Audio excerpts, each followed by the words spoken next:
Bonjour, bienvenue dans cette nouvelle édition du débrief. En 24 heures, le Maroc aura entamé sa troisième décennie de ce siècle. Jeudi 7 octobre, en fin de journée, le roi Mohamed VI reçoit le chef du gouvernement désigné Aziz Akhannouch, accompagné de son équipe gouvernementale. Selon l'article 47 de la Constitution et sur proposition du chef du gouvernement, le chef de l'État nomme les ministres. Le nouveau gouvernement est composé de 24 ministres, donc en plus de leur chef, dont 7 femmes. L'ordre de classement aux élections générales et à celle de la deuxième chambre est respecté avec 8 ministres RNI, 7 venant du PAM, 4 du parti de l'Istiqlal et 6 SAP, sans appartenance politique. On notera les intitulés des nouveaux départements ministériels indiquant la marche à suivre et la feuille de route pour le nouvel exécutif. Protection sociale, préscolaire, PME et compétences, innovation, transition énergétique, convergence et évaluation des politiques publiques, transition numérique. Autant de portefeuilles qu'on n'avait pas dans les précédents gouvernements. On constate également que le gouvernement abrite 3 membres de l'ancienne commission sur le nouveau modèle de développement avec son président, Chakib Ben Moussa, qui pourra suivre donc de l'intérieur l'implémentation de ce modèle. Et dans son discours délivré le lendemain devant les parlementaires réunis en congrès, le roi Mohamed VI a tracé la feuille de route de ce que devront être les grandes orientations de ce gouvernement une fois qu'il aura été investi par le Parlement. Le souverain a souligné les 3 volets qui caractériseront le Maroc de demain. 1. La nécessaire consolidation de la place occupée par le Maroc et la défense impérieuse de ses intérêts supérieurs, la gestion de la crise pandémique et la poursuite de la relance économique, et 3. L'opérationnalisation du modèle de développement et le lancement d'une nouvelle génération de projets et de réformes intégrés. Un tournant majeur donc dans la vie politique, économique et sociale du Royaume que nous commenterons avec nos invités. Abdelghani Youmni, bonjour. Bonjour. Vous êtes économiste et spécialiste des politiques publiques. Merci d'avoir répondu à notre invitation. Merci. Mohamed Zainabi, bonjour. Bonjour. Vous êtes rédacteur en chef de l'Observateur du Maroc. Encore une fois, merci d'avoir répondu à notre invitation. Messieurs, avant de revenir sur le contenu du discours royal, un premier commentaire rapide sur la composition du gouvernement. Un gouvernement de 25 membres, 24 plus c'est Akhannouch et 7 femmes. On commence par vous, Abdelghani Youmni. Le Maroc d'après. Voilà, je résume le Maroc d'après. En 3 mots, vous avez fait le tour, effectivement. Voilà, le Maroc d'après, un Maroc inspiré, alors que la plupart, beaucoup de pays du monde, même dans le voisinage, connaissent des mouvements sociaux, de la défiance, des problèmes socio-économiques. Donc nous avons eu une élection qui se sont passées de manière transparente.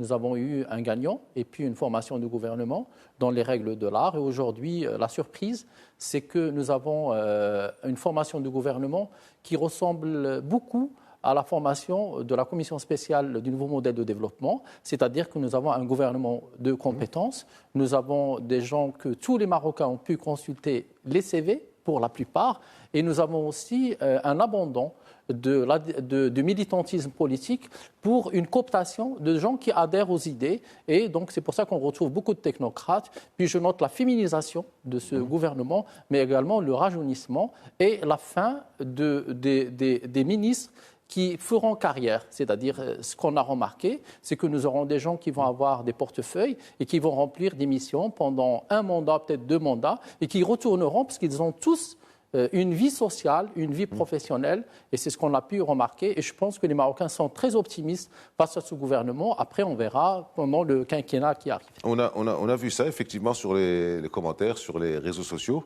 Les gens sont plutôt, même très satisfaits de la formation. Donc, un gouvernement technocrate, mais des technocrates politiques. Et c'est ça la nouveauté qui ont de la décision et qui ne sont pas militants. Et ça, c'est dans tous les pays du monde. C'est-à-dire, dans tous les pays du monde, il y a un abandon de militants. Il y a les sympathisants, il y a les adhérents et il y a les adhérents militants. Cooptation, voilà, adhésion. On peut faire une bonne carrière politique au niveau régional, etc., et qu'on soit connu à l'intérieur de son parti, sans devoir nécessairement aspirer à un poste de ministre. Le message, véhiculé à travers la formation du gouvernement, c'est que place à la compétence, place à l'action rapide et place au résultat, quoi. Là, je reprends les mots du chef du gouvernement, Aziz Akhannouch, qui a résumé en fait l'intitulé, la grande devise de ce gouvernement en 2 mots, l'action et les résultats. Et c'est ce qu'attendent justement les Marocains. C'est un gouvernement qui ressemble aux Marocains, où jeunes, femmes, gens d'expérience vont se reconnaître. Pluriel, divers et ambitieux. Voilà. On est un peu tous comme ça.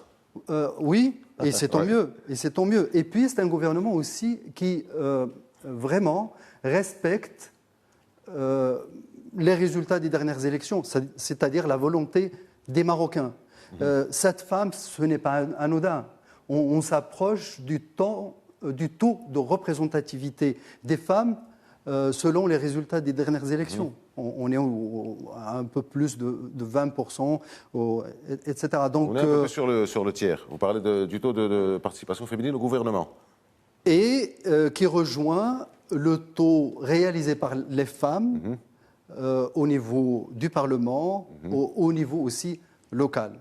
C'est-à-dire, ce qui est bien, c'est qu'on ne fait pas de la parité pour la parité. Ah ben clairement, voilà, c'est le message. Les femmes qui sont nommées au gouvernement le sont pour leurs compétences. Et bien, s'il y en a 7, c'est tant mieux. Abdelghani Omni, alors aussi une deuxième question groupée, c'est sur le secteur de l'éducation nationale. Alors, on se retrouve donc avec ce secteur qui est confié à deux personnalités qui ont été donc au niveau de la commission spéciale sur le modèle de développement, dont le président, M. Ben Moussa. Il y a aussi le professeur Abdeltif Miraoui, qui est l'ancien président de l'université Khadéia de Marrakech. Donc on peut considérer une meilleure cohérence pour mettre finalement l'élément humain au centre de tout, comme ça a tout le temps été dit, tant, et essentiellement au niveau des discours du roi de ces dernières années, l'humain. On peut voir une cohérence, ça va du préscolaire jusqu'à l'université, avec deux personnes qui étaient à la commission. Alors moi, j'étais agréablement surpris par ces deux nominations, pas seulement, agréablement surpris par la séparation. C'est-à-dire de l'éducation nationale entre le primaire, le collège, le secondaire, le préscolaire pour Chakib Ben Moussa, que pour le modèle de développement. Il a sillonné le Maroc. Il a rencontré beaucoup de Marocains. Avec la commission, ils ont écouté. Et un des sujets qui revenait sans arrêt, c'était le sujet de l'éducation. Et quand on regarde le premier pilier du nouveau modèle de développement que la commission a rédigé, on trouve que le premier pilier, c'est l'éducation, c'est-à-dire le capital humain. Après, sur Abdeltif Miraoui, c'est autre chose. C'est-à-dire c'est la partie l'université, la recherche et développement, l'innovation, parce qu'on ne peut pas, la colonne vertébrale de toute émergence économique, c'est l'éducation, d'abord préscolaire, scolaire, et après l'universitaire. Et nous savons que c'est notre point faible au Maroc. Alors, moi, j'ai vu, je suis vraiment très content qu'il y ait eu ces nominations, mais quand on a le portefeuille, il faut qu'on a le porte-monnaie. Alors, je ne sais pas comment... C'est pas mal, ça. Ouais, je ne sais on pas. vous donne le département, il faut vous donner aussi Exactement. les sous qui vont surtout avec. pour l'éducation, vous savez que... Alors, je ne sais pas, est-ce que le modèle d'éducation au Maroc, je parle toujours de la formation des 3 à 18 ans, jusqu'au bac. Est-ce qu'elle va être repensée d'abord sur le financement? Est-ce qu'on va faire un enseignement hybride? Est-ce qu'on va faire du public-privé? Est-ce qu'on va des ingénieries? Est-ce qu'on va repenser le temps scolaire? Est-ce qu'on va encourager le sport-études? Parce que j'ai vu que le sport est relié. Le sport-études, c'est très important. Est-ce que aussi on va sur l'université? Est-ce qu'on va faire appel à la CGEM pour commencer à financer les études de cas? Parce que quand on est chercheur, on ne peut pas faire de la recherche scientifique gratuitement. C'est pas possible. Ça demande beaucoup de temps. Est-ce qu'on va aller des articles publiés classiques à l'étude de cas sur le terrain? Et moi, je pense qu'il faudrait repenser deux concepts de cluster. D'abord, le cluster entre l'entreprise et l'université et l'école d'ingénieurs et l'école de management, ça c'est important. Et le deuxième cluster, c'est entre l'école, le collège, le lycée et les organismes et les institutions sportives. Pour réorganiser tout ça, après, on en a parlé, Aziz Bousta, du choix de la langue, le bilinguisme, le numérique. Nous avons un alphabétisme linguistique au Maroc. Nous avons des jeunes qui sortent du baccalauréat et qui sont analphabètes linguistiquement, je précise. Et deuxièmement, on a aussi de plus en plus de jeunes analphabètes numériquement, c'est-à-dire au niveau des mathématiques. Moi, je fais confiance à ces deux personnalités qui connaissent, qui sont des universitaires. C'est Abdeltif Miraoui, il a été en France, à l'INSA, il a dirigé l'université de Marrakech pendant longtemps. Chakib Ben Moussa aussi connaît le Maroc, il a été ministre de l'Intérieur, il a été ambassadeur. Donc on a une grande polyvalence, une vision. Après, j'espère que ça va suivre. Et aussi, moi, j'espère aussi que le secteur privé de l'enseignement, qu'il se comporte plus comme industrie de l'éducation, mais comme agent citoyen dans la construction du Maroc du demain. Oui, Mohamed Zeinabi, toujours sur le point de l'éducation. Le lien, moi je m'arrête sur d'abord c'est très bien que dans ce gouvernement, il y a des ministres qui viennent de la commission spéciale sur le modèle de développement. Il y en a 3 avec Madame Belali. Il y en a 3 et on capitalise en plus de leurs compétences et de leur expérience. Vous venez de le dire, Chakib El Moussa était ministre de l'Intérieur et c'est bien de capitaliser sur son expérience, mais aussi sur l'expérience de terrain menée par cette commission et qui va servir énormément au sein de ce gouvernement. N'oublions pas que le gouvernement hérite de recommandations très précieuses de cette commission qui va guider en quelque sorte le choix du pacte social, mais on en reviendra, dont a parlé Sa Majesté, et qui va les aider à décliner tous ces grands vœux en mesures concrètes. Alors, je m'arrête aussi sur le lien qui est fait entre éducation nationale et sport. On ne peut pas, dans un pays aussi jeune, aussi vivant, se passer du sport, laisser chaque Marocain se débrouiller comme il veut pour apprendre à jouer au foot, etc. C'est l'école qui doit être la première école sportive des Marocains. Le sport vu comme industrie, comme profession d'avenir, mais aussi le sport vu comme élément inséparable de la bonne santé. Donc finalement, on a mis. C'est vrai qu'on a éclaté l'ancien historique ministère de la Jeunesse et des Sports. On a tous grandi avec cet intitulé, la jeunesse et les sports, toujours liés. Là, on a mis les sports avec l'éducation, comme vous le dites, mettre le sport au niveau de l'école, et la jeunesse, on l'a mise avec la culture. Avec la culture, ce qui est tout un symbole. Oui. Un pays sans culture, c'est un pays sans présent et avenir. On ne peut pas continuer. De 1000 ans d'existence. On ne peut pas continuer à être des ignorants de la chose musicale, à ne pas pouvoir avoir comme tous les pays, modernes, des connaissances du solfège à la base, etc. Ne pas avoir ce sens artistique, l'acquérir dès le plus jeune âge, etc. La culture est intrinsèquement liée à la jeunesse, mais aussi à toute question de développement. On ne peut pas se développer que par la création de l'argent à travers le business. Derrière ça, il doit y avoir des valeurs culturelles, des valeurs civilisationnelles. Qui sommes-nous ? Voilà. Alors je reste avec vous. Encore une fois, on va essayer d'aller vite parce qu'il y a énormément de matière. Et il y a aussi le discours de Sa Majesté. Donc je reste avec vous, Mohamed Zainabi. Même question pour vous, Abdelghani Youni. Il y a des départements qui ont quitté, puis des départements qui sont arrivés. Alors on a l'emploi qui sous une autre forme, les mines ont disparu de l'organigramme gouvernemental, l'énergie d'une manière classique, mais on l'a remplacée par la transition. Et il y en a d'autres qui arrivent, et ça j'en parlais en ouverture, la protection sociale, le préscolaire, on en a parlé, la PME, compétences, innovation, transition, budget, convergence et évaluation des politiques publiques. C'est le gouvernement 4.0 dont on parlait tout à l'heure hors antenne. Clairement. Et quand tu dis, Aziz, que l'emploi a disparu, etc., on a l'inclusion qui suppose qu'on va enfin s'attaquer à l'informel. Qui dit inclusion, dit sortir des milliers, des millions de petites entreprises, de petits ateliers de quartier qui provoquent parfois des catastrophes, pour les sortir de l'ombre, pour les sortir de, entre guillemets, la clandestinité, pour en faire des véritables entités créatrices de richesses.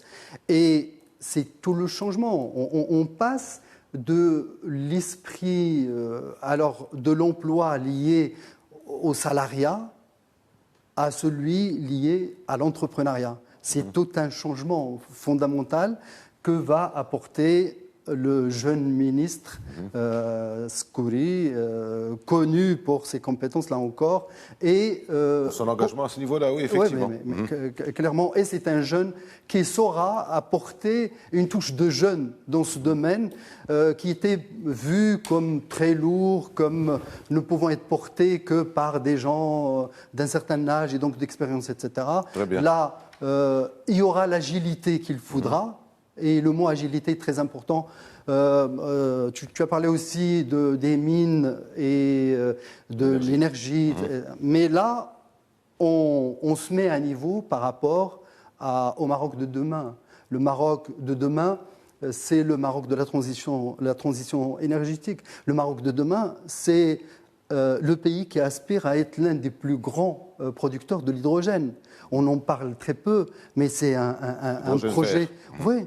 Qui est bien porté, qui est bien avancé d'ailleurs. Le patron de l'Erizen nous disait à l'Observatoire du Maroc que l'on pouvait s'attendre à des revenus issus de la production de l'énergie verte, de l'hydrogène vert, qui serait équivalente aux revenus qui pourraient être générés de la production de pétrole. À peu près dans les 8% de la production mondiale, on avait vu les chiffres dans les 250 à 300 milliards de dollars. Je dis bien 250 à 300 milliards de dollars dans quelques années. Alors, je reviens vers vous, Abdelghani Yomni, rapidement sur cette question de départements qui vont, qui viennent, le chassé-croisé des départements, avant d'en arriver, justement parce que la question qui se fait reste dans cette cohérence-là. Le premier point, c'est l'emploi. Monsieur Zinabi a précisé, mais alors, ministère de l'inclusion économique, de la petite entreprise, l'emploi et des compétences. Alors, tout est dit. C'est-à-dire que c'est une rupture avec le concept de l'emploi qui n'incluait que les gens formels. Quand le nouveau modèle de développement et aussi le Maroc qui se veut émergent à l'horizon de 2035, qui veut aussi passer de 41% d'emplois formels à 80% à l'horizon 2035, qui veut passer de $6 300 de PIB à $16 000 à 35, mais qui veut aussi que 22% de la valeur ajoutée qu'on produit soit industrielle. Alors, quand on regarde tout ça, c'est normal que la désignation du ministère change. Pourquoi ? Pour inclure toutes les personnes qui sont dans l'informel. Nous sommes aussi aujourd'hui à la veille d'une réforme fiscale, mais aussi de prélèvements sociaux larges, à la fois d'impôts, mais aussi de charges sociales. Si on veut inclure les personnes qui sont dans l'informel, c'est normal de les considérer comme des employés et comme des salariés. Donc, il faut les amener dans le giron de ce ministère et qu'ils répondent à des droits pour qu'ils puissent acquérir des devoirs comme la retraite, comme la couverture santé et tout cela. Donc, alors justement, je reste avec vous, Abdelghani. Mais sur les mines, pour moi, c'est un point important. Vous savez qu'un ministère de l'énergie et des mines, on devait l'abandonner parce qu'il y a un lapsus colonial derrière cela. Parce que, pourquoi il y a un lapsus colonial ? Parce que tous les pays du Sud sont considérés comme des pays de la rente. Aujourd'hui, le Maroc, je le pense sincèrement, sinon je ne serais pas là, parce que je suis un optimiste pour ce pays. Je pense que le Maroc aujourd'hui parie sur une autre rente, qui est la rente de la matière grise et des compétences. Et cette rente, elle est renouvelable, elle est exponentielle, parce qu'elle parie aussi sur l'économie de la connaissance. Donc, l'économie de la rente. Je ne dirais pas rente, je dirais atout, parce que rente, ça a la connotation négative que nous savons. Oui, mais c'est une rente positive, je veux dire. Je veux dire, c'est une rente exponentielle. Qui se travaille. Oui, parce qu'elle est héréditaire. Voilà. Parce que quand on acquit des compétences, forcément, on les transmet. Et comme disait Piketty, parce que quand vous réussissez les études, vous gagnez 3 ou 4 générations. Vous savez que pour passer d'une classe sociale A à une classe sociale B ou dessus, ou C, donc il vous faut des fois 6 générations. Donc si vous réussissez sur le plan d'éducation et des compétences et vous devenez quelqu'un qui a un revenu moyen plus, forcément cela va être hérité. Et les compétences aussi, parce que c'est une question d'éducation familiale. Alors on reste dans cet ordre d'idées, partant du fait que les mots ont un sens et que la cohérence est désormais la règle, comme on l'a vu entre ce qui a été fait par Sa Majesté le Roi jeudi et ce qui a été dit par Sa Majesté le Roi vendredi, il y a une cohérence, il y a une homogénéité, il y a une continuité. Alors, j'en parlais tout à l'heure, on en parlait tous tout à l'heure, dans le discours du souverain, donc de l'ouverture du Parlement, figurent plusieurs des intitulés des nouveaux ministères dont on parlait tout à l'heure, mais qu'on retrouve dans le discours du roi. C'est la protection sociale, c'est la santé, c'est la réforme des entreprises, c'est les politiques publiques. Comment vous avez analysé ces articulations entre les nominations de jeudi, la nomination de désignation du gouvernement jeudi, et la teneur, le contenu du discours royal de vendredi? Pour moi, le discours de Sa Majesté le Roi du vendredi, ce n'est pas des choses qui datent d'aujourd'hui. Ça date d'il y a 5 ans, depuis 2017. 4-5 ans. Depuis 2017, déjà, on parlait d'abord il y a un design, une architecture pour ce Maroc d'après toujours. C'est-à-dire que ce n'est pas les élections qui ont fait le discours d'hier et ce n'est pas les résultats et c'est pas le... Moi, je pense que le Maroc se trouvait dans un étau social et économique. Il fallait s'en sortir. Il fallait faire une rupture avec le modèle économique de la demande intérieure et aller vers un modèle de demande extérieure et de ne plus dépendre de la dette et de ne plus dépendre des matières premières et ne plus dépendre de l'agriculture et de diversifier l'économie. Et ça oblige à faire une révolution 4.0, si vous voulez, c'est-à-dire de changer. Donc moi, je ne suis pas surpris parce que depuis 2016, je suis l'évolution du Maroc, je lis et je vois qu'il n'y a pas une cohérence. Et il y a un raisonnement algorithmique qui conduit à ce qu'on a entendu hier, mais à ce qu'on a eu avant-hier dans le gouvernement, à ce qu'on a eu au résultat des élections, que les Marocains ne veulent pas que des gens leur dictent un modèle de société, mais ils veulent construire un modèle pour la société. Ça change tout. Ça change tout. Alors, justement, juste avant que vous réagissiez, entre le moment des élections et le moment de l'annonce de la majorité gouvernementale, il s'est passé 12 jours. Et puis, il s'est passé plus pour la formation du gouvernement. D'après ce qu'on sait, ce qui se dit, c'est qu'il y a eu plusieurs allers-retours, parce que l'article 47, c'est le chef du gouvernement qui propose au chef de l'État lequel décide. Et là, on voit que Sa Majesté avait une véritable vision, il savait parfaitement où il allait, et là, on fait un gouvernement, on le fait. Donc c'est là où on peut parler de cette articulation qui s'est passée. Alors, l'articulation dont vous parlez, elle découle du modèle marocain qui est déjà établi dans ses grandes lignes. Cela montre que la monarchie marocaine place en fait la continuité de la gestion des affaires de l'État dans qui transcende en fait le conjoncturel. On peut bien imaginer que si il y a eu tout un effort fourni pendant une année et demie sur la conception, je veux dire au niveau des idées du modèle de développement, que cet effort n'allait pas se perdre et que la nomination du gouvernement allait s'inscrire dans l'opérationnalisation de ce nouveau modèle de développement. Et c'est ça la force du modèle marocain, c'est qu'il y a une monarchie garante de la continuité de la marche, on le voit bien, là, la marche assurée du Maroc vers le développement, vers l'ouverture vers le monde, etc. Et le gouvernement reçoit des orientations, de grandes orientations de la part du souverain, mais qui a toute la marge pour les opérationnaliser à sa façon, selon les compétences dont il dispose, et le souverain l'a bien précisé en fait dans son discours, selon le porte-monnaie dont vous venez de parler en fait. Trouver les financements adéquats. Il a bien dit ça dans le discours. Exactement. Trouver les financements adéquats. Donc, objectif précis et financement aussi. Alors, il ne s'agit pas, et il ne faut pas se leurrer, il ne s'agit pas d'un gouvernement de rupture, c'est un gouvernement qui va tracer son action dans la continuité, mais avec énormément d'innovation, parce qu'on sait qu'il y a obligation de résultat et là je reprends l'un des termes utilisés par le souverain, dans la célérité, mais avec responsabilité, cohésion et cohérence. Faites les choses, faites-les bien. Et faites-les vite. On peut dire ça, oui. Et en totale coordination et avec reddition des comptes, parce qu'il y a un nouvel organe. L'évaluation. Bien sûr. On ne peut pas se permettre d'essayer encore des choses. Non, il faut aller vers des mesures pratiques, bien élaborées à la base, parce qu'ils ne proviennent pas du vide. Il y a un travail déjà de réflexion qui est fait.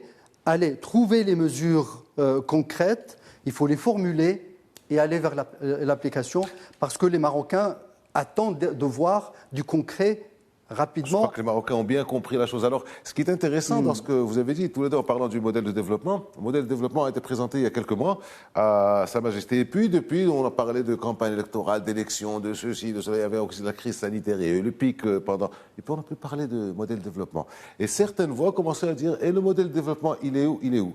Eh bien, le roi l'a remis spectaculairement dans le gouvernement et dans le discours qu'il a donné hier. Le modèle de développement, on ne l'oublie pas, le voilà, on le met. Alors justement... Je souligne juste, il ne faut pas non plus, très rapidement, qu'il ne s'agit pas non plus, on parle de modèle de développement, d'une feuille de route pratique, applicable. Non, non, il s'agira de créer un pacte de développement dont a parlé le souverain et qui sera la base de l'opérationnalisation du modèle de développement. Il n'y a pas de recettes toutes faites, les recettes restent à trouver. Non, ils ont du travail sur la planche. Alors on va justement vous parler de continuité. Je voudrais rester avec vous sur cette continuité ou une rupture dans la continuité. On en parle juste après la pause dans quelques instants. Tout de suite.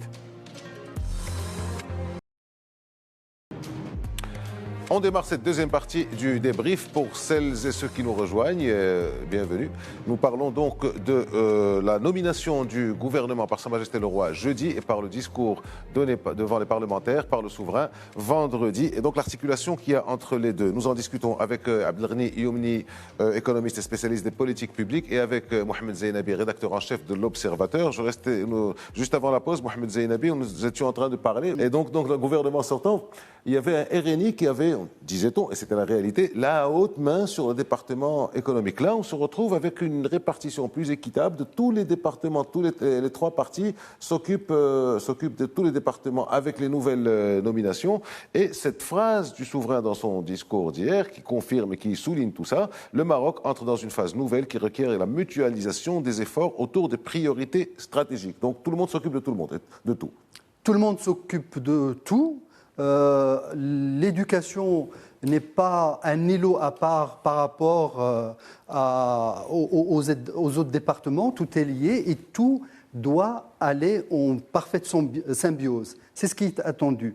Il y a un équilibre concernant la répartition. Tout le monde disait le RINE allait mener ce gouvernement, etc. On voit bien que les portefeuilles ministériels ont été répartis strictement selon les résultats obtenus par les partis formant la majorité. On a maintenu le classement. Le classement avec...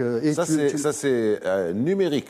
Le numérique. Alors, concernant maintenant les compétences, pour ceux les compétences, on le voit bien, chaque ministre est d'abord légitimement nommé parce qu'on a une femme médecin à la tête du département de la santé et on a un monsieur, monsieur Meraoui, qui est profondément dans l'enseignement supérieur, qui se charge de ce département, et on peut y aller, Sekori, dans l'inclusion, etc. Tout le monde est légitime là où il est. C'est la compétence qui prime.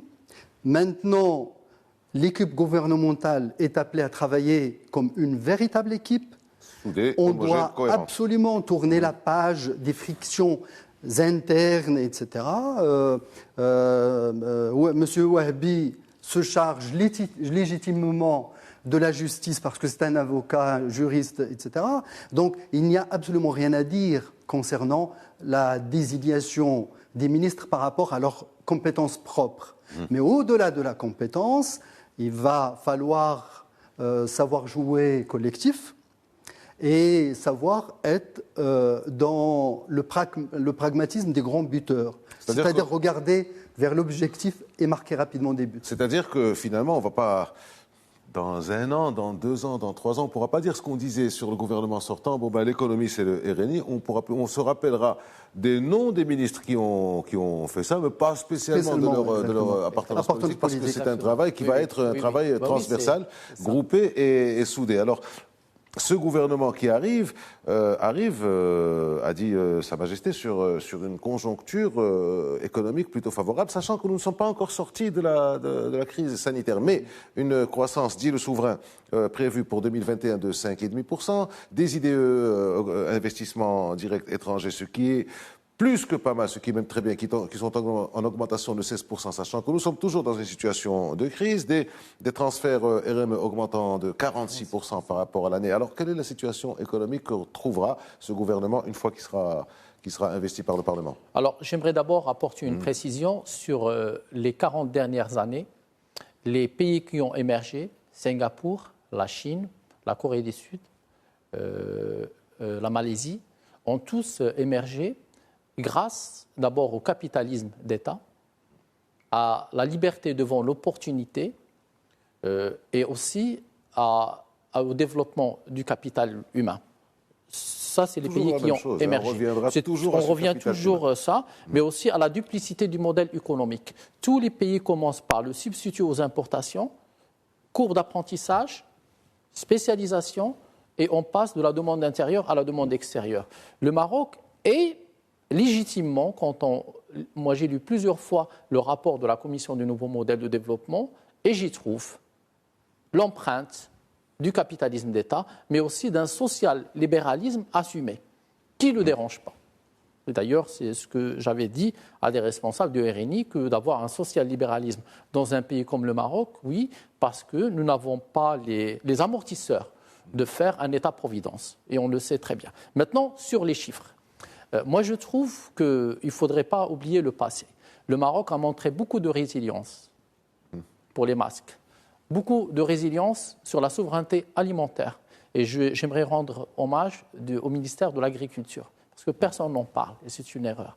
Je crois que les ministères qui ont réussi, sur les 4-5 années, c'est le ministère de l'Industrie, tout le monde le confirme, le ministère de l'Économie et des Finances, robustesse du dirham, déficit budgétaire contrôlé, aussi réserve en devises, et le ministère de l'Agriculture a transformé l'agriculture marocaine, et nous avons aujourd'hui une souveraineté alimentaire qui est suffisante et qui est respectable et qui nous a permis de contrôler nos importations pendant la période du Covid. Alors pourquoi on fait 5,5 aujourd'hui? D'abord parce que les Marocains ont eu une certitude qu'ils peuvent croire en l'État régalien, qui les a protégés. Avec ses moyens, 34 milliards de dirhams, le fonds Covid, la solidarité, et on l'a distribué de manière humble et modeste, mais quand même, on a pu toucher les personnes les plus fragiles, et ça a permis de faire une cohésion des Marocains autour. Maintenant, l'inflation maintenue à 1%, vous avez parlé des RME qui ont eu un comportement solidaire et aussi avec les familles, il y a eu des transferts qui ont surpris tout le monde. La croissance économique, si on a 5,5 aujourd'hui et peut-être 6%, parce que c'est entre 5,5 et 6%, on n'a pas fini l'année, c'est grâce à une année agricole exceptionnelle, à la pluviométrie. J'aimerais dire aussi à beaucoup de Marocains que c'est rare les pays au monde où la pomme de terre coûte 45 centimes d'euros. C'est rare les pays au monde où la tomate coûte 50 centimes d'euros. C'est rare. Et je sais que on a une certaine proportion à la critique, des mesures, on n'a pas cette proportion à regarder les choses qui sont... Il faut l'avoir pour savoir. Il n'y a pas beaucoup de pays où vous avez la bouteille de gaz à 4 euros, à 40 dirhams. Je sais qu'il y a de la pauvreté, je sais qu'il y a des mesures sociales qui vont se faire à travers la réforme fiscale. Mais aujourd'hui, le Maroc, sur le plan continental, c'est le seul pays qui a pu résister face aux dégâts. Et le plus important, je pense que beaucoup d'observateurs économiques n'ont pas fait attention, c'est qu'on fait 5,5 aujourd'hui au 6%, avec 25% de PIB en moins. C'est-à-dire qu'on est amputé d'une jambe. C'est quoi cette jambe? L'absence du tourisme, l'absence du transport et l'absence de l'artisanat. Et malgré ça, on augmente. C'est-à-dire qu'on a 25% amputé d'un quart de PIB et on fait 5,5. Alors qu'en 2020, on a fait moins 7. Donc c'est quand même... C'est vrai qu'il faut dire ça parce que... C'est un bond de 12, hein. C'est pas un bond de 5,5. C'est un bond de 12%. C'est comme ça qu'il faut le lire. Parce que sur les réseaux, justement, ça vous faites bien de mentionner, Certains disent, ouais, bon, on s'enorgueillit de 5,5% de croissance, on n'absorbe même pas les 7 et Mais bien sûr que les a absorbés. Voilà, mais c'est ça qui est si on ne les avait pas absorbés, on ne fera pas. Mais on récupère les 7 et on fait 5,5. Parce que sinon, on aurait fait 0%. Donc là, on fait presque 6%. Ça veut dire que, mais d'une manière unijambe. C'est pas avec les deux jambes. C'est-à-dire que vous avez tout un pan de l'économie marocaine. L'économie marocaine, qui est le textile aussi, qui fonctionne de manière relative. Mais si vous voulez, moi je pense qu'il y a des stratégies. Maintenant avec les meilleurs ingénieurs du monde, les meilleurs financiers du monde, vous ne pouvez pas faire des prouesses. Aujourd'hui, oui, il y a un gouvernement de qualité aujourd'hui, mais le Maroc ne vit pas en autarcie. Nous avons des partenaires. Et là aussi, il faudrait avoir une diplomatie économique efficiente, intelligente, pour savoir où aller, avec qui il faut construire des stratégies d'avenir. Voilà. Mais je veux dire, je ne brûle pas les étapes. Mais voilà. Avant de passer à l'extérieur, d'ailleurs, je ne sais pas si vous voyez passer ou pas, on va passer à ça ou pas. Je reviens sur ce que vous avez dit. Vous avez cité le terme de souveraineté. Il est très important. Sa Majesté a dit dans son discours cette phrase: la crise pandémique a révélé le retour en force du thème de la souveraineté. Après, elle a développé souveraineté alimentaire, souveraineté énergétique, souveraineté pharmaceutique ou sanitaire. Mais au-delà de la souveraineté, le roi a aussi mis en exergue, si vous voulez, ce qui était la qualité première du Maroc pendant cette crise sanitaire, qui est l'anticipation. Et ça, il appelle à mettre en place un dispositif de gestion d'une réserve stratégique de produits de première nécessité. C'est-à-dire qu'une crise, quand on en sort, il faut en sortir plus fort. Clairement. Il faut en sortir plus fort, c'est-à-dire, voilà ce qui s'est passé. On a su gérer. On a regardé ce qui s'est passé ailleurs et on en a tiré les enseignements nécessaires. Alors cette question, il faut s'attendre maintenant à des crises comme ça, qu'elles soient sanitaires ou qu'elles soient... On le voit bien en Europe, la crise du gaz, c'est tout près de chez nous. Tout à fait, avec des prix multipliés par 4 en quelques semaines. Avec tout le développement de l'Union européenne, etc., ils peinent à en sortir. Donc souveraineté, anticipation, sur ce qu'a dit le souverain, souveraineté d'abord, et pour assurer et garantir et pérenniser cette souveraineté, il faut de l'anticipation. D'où la réserve. D'où la réserve, une réserve qui devra être constituée en matière énergétique. On ne sait pas ce qui pourrait arriver demain, mais il faut que le gouvernement décide de l'avenir, par exemple, de la Samir. Est-ce qu'on a aujourd'hui besoin d'une raffinerie nationale pour assurer une production en important du brut, etc., ou pas? C'est une grande question à laquelle le gouvernement doit répondre rapidement et prendre les mesures nécessaires. Si non, il faut trouver une alternative. Une alternative est en train de se construire avec Anador, avec du stockage peut-être du pétrole ou du gaz importé, etc. C'est une solution.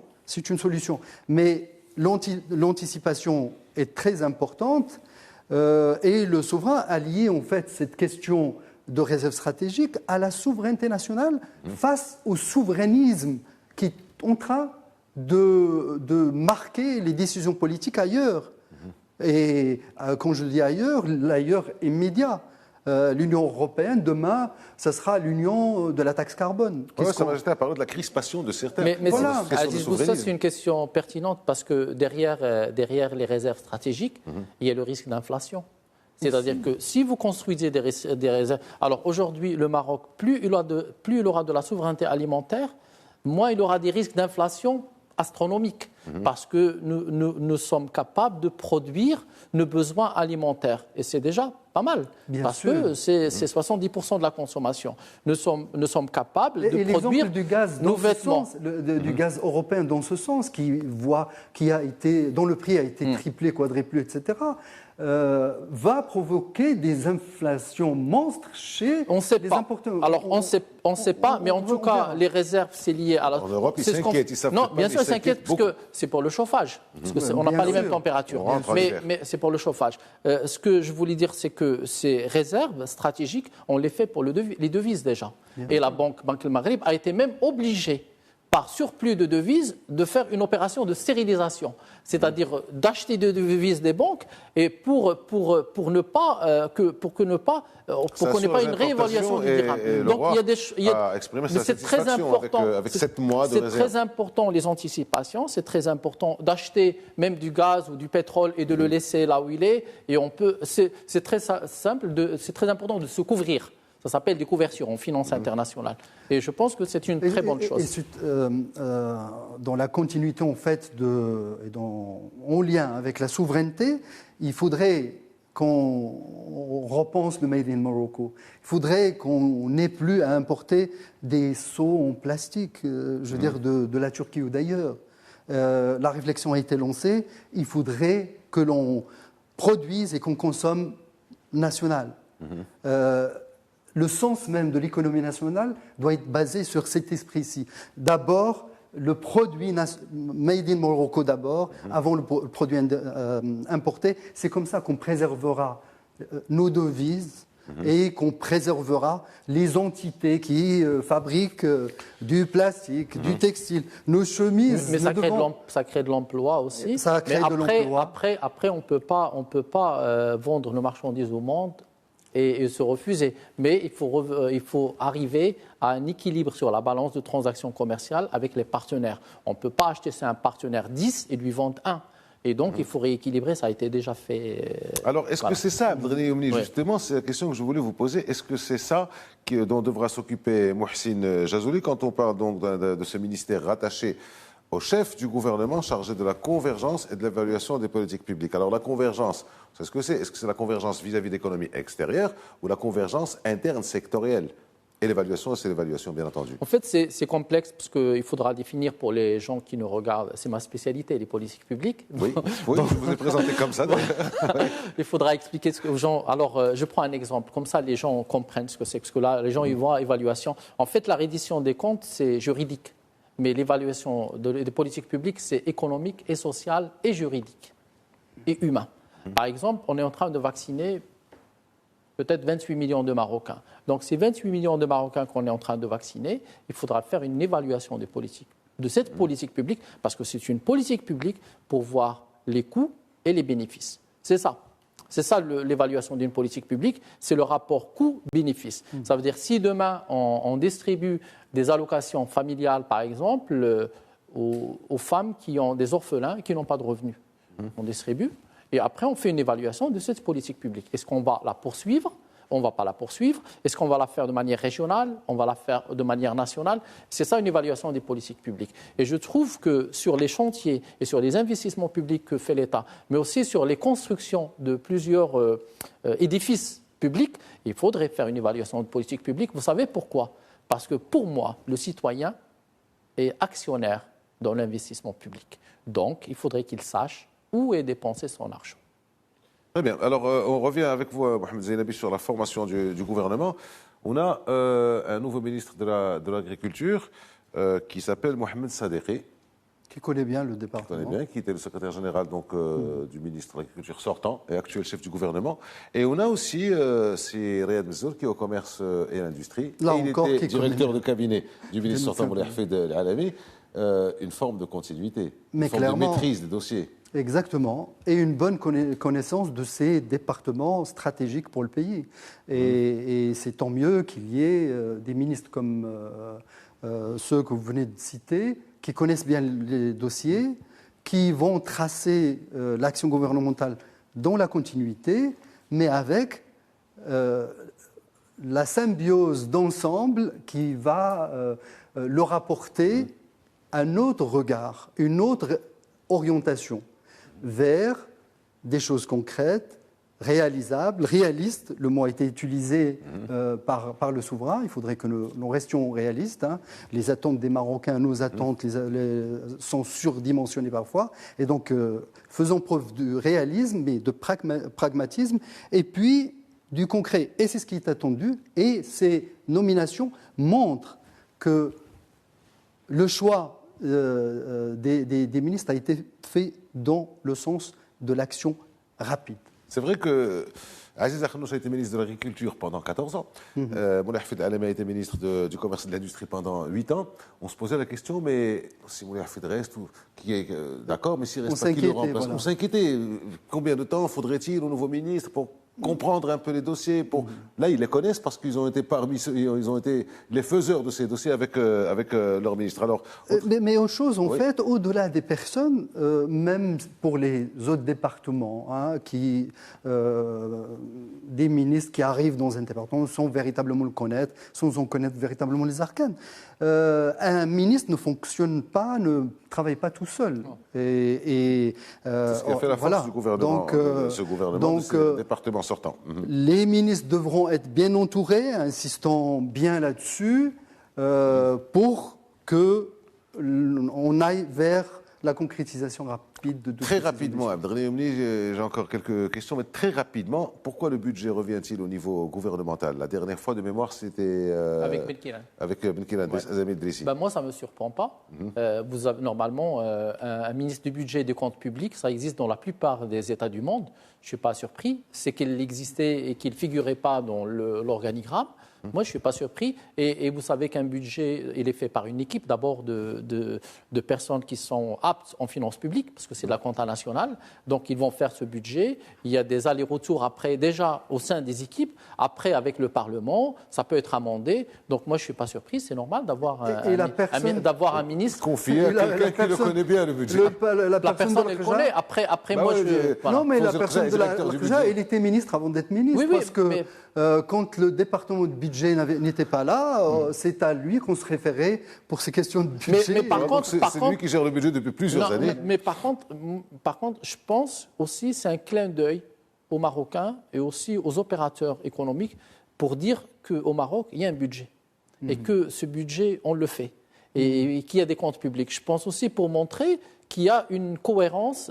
Si on fait une réforme de fiscalité, on ne parle pas du budget. Je pense qu'il y a pour que les gens sachent qu'il y a un ministère du budget et des comptes publics. Parce que alors, rapidement, encore une fois, Abdelghani Oumni, je reste avec vous pour une dernière question. Vous concernant, cette nouvelle structuration du Haut Commissariat au plan dont parlait Sa Majesté, comment vous la voyez et pourquoi? Moi, je l'attendais, je l'espérais, comme l'évaluation des politiques publiques.